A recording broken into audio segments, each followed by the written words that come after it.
Hello, my name is Martin and this is my second short video about collecting Royal Crown Derby paperweights. As I said in the first video, there are some 650 paperweights to choose from, so what should you be looking for? I think the place to start is by considering what matters to collectors, and the first consideration is condition. Royal Crown Derby paperweights are very well made and generally stand up to reasonable wear and tear. However, they can get scratched and chipped. Any fault, no matter how tiny, will affect the attractiveness and value of the paperweight. The second consideration is the stopper in the bottom of the paperweight. What you're generally looking for is a gold-coloured stopper, and the brighter and shinier the better. Most are round, but paperweights produced in 2002 all had 7-sided stoppers to mark the factory's 21st anniversary.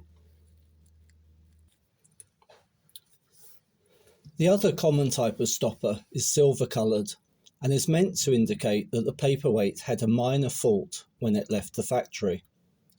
In practice, though, it can be very difficult to identify what the fault actually is.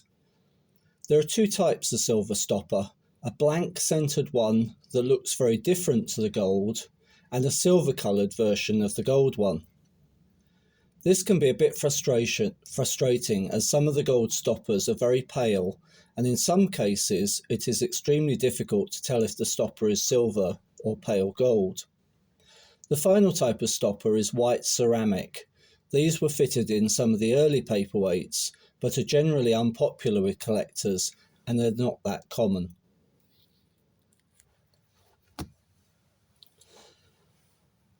After condition and colour of stopper, the next consideration is whether the paperweight comes with its original box. This generally adds a bit of value, but not a huge amount. The final consideration is whether the paperweight is part of a limited edition. These range from 1 or 200 up to a few thousand.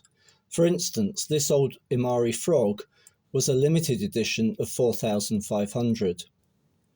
Interestingly, there is no strong correlation between scarcity and price, although special editions produced for specific retailers like Harrods can command a bit of a premium price. Limited edition pieces were issued with certificates of authenticity, initially cardboard and later plastic. Like the original boxes, these add a little bit of value to the paperweight. I hope that is a bit of help in what to look for in a Royal Crown Derby paperweight, but the question I can't answer is what you should collect, as this is your personal choice. My advice is simply to start with paperweights you find attractive and see where it takes you.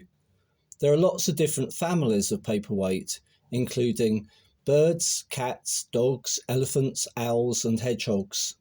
Some you'll find more attractive than others. The growth of the Royal Crown Derby paperweight range has been quite organic over a 40-year period, so there are no defined sets of paperweights in neat numbered series. This can be both a frustration and a liberation for the collector. In my next video, I'm going to be talking about getting started with your collecting. Thanks for watching.